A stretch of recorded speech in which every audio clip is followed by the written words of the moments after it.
Hello अस्सलाम वालेकुम guys, I am Aleem from learning English with Aleem. और आज हम बाय के बारे में पढ़ेंगे, चेक करेंगे कि वो टाइम पे हम उसको कैसे इस्तेमाल कर सकते हैं। सही, पहले बाय, इससे पहले हमने बाय के बारे में पढ़ा था जहाँ पे हमने बताया था कि बाय और विद का डिफरेंस, कि बाय कहाँ पर इस्तेमाल किया जा सकता है और विद कहाँ पे इस्तेमाल किया जा सकता है अपने सेंटेंसेस में। यहाँ पर आज हम पढ़ेंगे टाइम के बारे में, कि वहाँ पर हम जब टाइमिंग की बात करेंगे तो बाय को कैसे लगा सकते हैं। अच्छा, बाय को आप टाइम के बारे में कह लें नो लेटर देन, ओके, कि एक मैं आपको कोई टाइम देता हूँ, मैंने आपको कोई टाइम दिया कि मैं आपसे इस टाइम पे मिलूंगा। मैं आपसे कहता हूँ मैं आपसे 4 बजे आज दोपहर में मिलूंगा। तो अब 4 बजे का मतलब ये होगा, इंग्लिश में जब बात करेंगे तो हमें बाय लगाना होगा, तो इसका मतलब ये होगा कि 4 बजे या उससे पहले, उसके बाद नहीं हो सकता। No later than that time, okay. तो ये याद रखिएगा कि उसके बाद नहीं। तो बाय जब आप लगाएंगे, या तो आप किसी को बोल रहे हो time I will see you at 5 o'clock, इसका मतलब 5 बजे मिलूंगा, आपने टाइम दे दिया एग्जैक्ट। लेकिन अगर आप बताएंगे कि I will see you by 5, तो इसका मतलब ये होगा कि 5 बजे से पहले या 5 बजे तक। ऐसा नहीं होगा कि 5:15 बजे, नहीं। बाय का मतलब ये होता है कि उसके आसपास, उससे पहले तक। सही है, तो यहाँ पर चेक करते हैं हम। I will be home by 7 o'clock tonight। सही है। अच्छा, कुछ जगहों पर, कुछ मुल्कों में, सही, अच्छा समर भी होते हैं, विंटर भी होते हैं, तो ये भी चक्कर है। कुछ मुल्कों में 7 बजे या 6 बजे रात हो जाती है, विंटर में स्पेशली। हो सकता है जहाँ पर आप रहते हो वहाँ पर नहीं होती हो, तो उसको इवनिंग कहते हैं। सही, लेकिन कुछ मुल्कों में, जैसे मैंने नाइट लिखा है, इसका मतलब यही समझाएंगे कि कुछ मुल्कों में इस वक्त रात हो जाती है। सही, तो I will be home by 7 o'clock tonight, okay. अगर मैं इस तरह कहूँ तो इसका क्या मतलब हुआ, एट 7 बजे और before 7 o'clock, not after. No later than, later का मतलब बाद में, उसके बाद नहीं होता, पहले होगा या उस टाइम तक होगा। सही है। तो if I say to you I will be home by 7 o'clock tonight, इसका मतलब ये होगा कि मैं आज घर पे आ जाऊंगा 7 बजे तक। सही, एक तो ये मीनिंग हो गया यहाँ पर। अब दूसरा देखिए, can I borrow your car, क्या मैं आपकी गाड़ी, कैन आई बोरो, बोरो का मतलब किसी से लेना, आपकी अपनी नहीं है, थोड़े अरसे के लिए ले रहे हैं। सही है ना, आप इसको उधार भी कहते हैं। सही है, लेकिन हम ये नहीं कहते उर्दू में कि उधार पे गाड़ी ले रहे हैं, ऐसा नहीं बोलते। हम बोलते हैं कुछ देर के लिए गाड़ी ली हुई है। पैसे तो उधार मांग लेते हैं, चीज़ें उधार ले लेते हैं, लेकिन गाड़ी अगर दोस्त की है या किसी की है तो वो थोड़ी वक्त के लिए लेते हैं सिर्फ। Can I borrow your car, आप हो सकता है कि मेरा भाई मुझसे पूछे can I borrow your car, या मैं अपने भाई से पूछूं can I borrow your car, तो वो बोलते हैं yes, no problem at all. You have, yes, you can, okay, of course, but you have to bring it back by 10 o'clock. अच्छा, आप ले जाओ गाड़ी, लेकिन एक बात का ध्यान रखना है, you have to bring it back, आपको वापस लानी है। ओके, और या आप कह सकते हैं you will have to bring it back, आप you have to कर लें या आप कह लें you will have to, okay. आपको गाड़ी लाना होगी कब तक, by 10 o'clock और tonight, by 10 o'clock पे आपको लेके आ जानी होगी। सही, अगर आप बाय 10 o'clock, क्योंकि हो सकता है उनको भी कहीं जाना हो, तो उन्होंने कहा कि या you can take my car, no problem at all, but you have to bring it by 10 o'clock, okay. और आप कह सकते हैं you have to bring it back by tonight, आज रात तक ले आना क्योंकि मुझे कल सुबह शायद जाना है। और you have to bring it back by tomorrow because उसके बाद वाले दिन मुझे जाना है।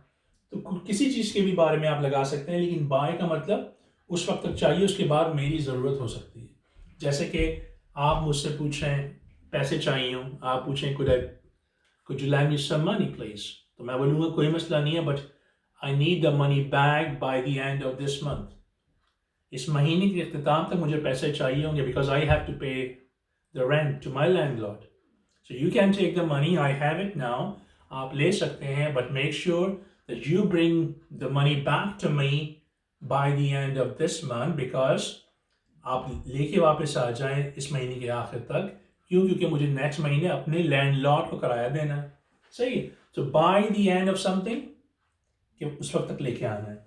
अब नीचे आइए, it can also suggest the idea of progress up to a particular time, जो हम बात कर रहे हैं अभी आपसे। By the end of the meal यहाँ पर बता रहे हैं, by the end of the meal, meal के अख्ताम तक क्या हुआ, एवरी वन वॉज टायर्ड। अब जाहिर सी बात है पूरे दिन से निकले हुए होंगे और थके होंगे, मैच खेल रहे होंगे, जो भी कर रहे थे, खाना आया, सब ने पेट भर कर खाना खाया। अब खाना खाने के बाद क्या होता है, सुस्ती होती है, सही है। So by the end of the meal everyone was tired, okay, because they had no energy left, okay. तो by the end of the meal, meal के इख्तिताम तक एवरीवन वाज टायर्ड, तमाम लोग जो थे वो थक गए थे, सही है। और आप कह सकते हैं by the end of the journey everyone was tired, journey के इख्तिताम तक सब टायर्ड हो। By the end of the night everyone was tired, रात के इख्तिताम तक हम सब थक गए थे, वी आर ऑल टायर्ड और एवरीवन वाज टायर्ड। इसी तरीके से before the verb, okay, we use by the time. अच्छा, यहाँ पर तो हमने क्या लिया था, by the end of the meal. अगर आप याद हो तो मील क्या है, नाउन है। अगर हमने लेना हो इसको एज अ वर्ब से पहले, तो वहां पर हम क्या कह रहे हैं, देखिए क्या होता है, before the verb we use by the time that, okay. अब देखिए यहाँ पर by the time that the guards realise, सही है। अब यहाँ पर इसका उर्दू मीनिंग ऐसे कर लें, जब तक गार्ड ने रियलाइज किया, सही है। यहाँ पर by the end of the meal, meal के इख्तिताम तक हम सब थक गए थे। यहाँ पर इसका मतलब क्या हो रहा है, बाय द टाइम, जब गार्ड्स ने रियलाइज किया, by the time guards realise, जब गार्ड्स ने रियलाइज किया, एक चीज के बारे में उन्हें पता चला, what was happening, by the time the guards realized what was happening, उन्होंने देखा भाई क्या हो रहा है, जब तक उन्होंने रियलाइज किया, the gangs were already inside the bank, the thieves were already inside the bank, okay, जो चोर थे, जो thieves थे, वो पहले ही बैंक में आ चुके थे, सही है। तो जब उसने रियलाइज किया कि क्या हो रहा है, तो देखा कि वो तो पहले ही आ चुके थे। तो उनकी जो रियलाइजेशन थी वो एक्शन के बाद, कि वो लोग पहले ही से अंदर आ चुके हैं बैंक में, बैंक को लूटने के लिए, सही।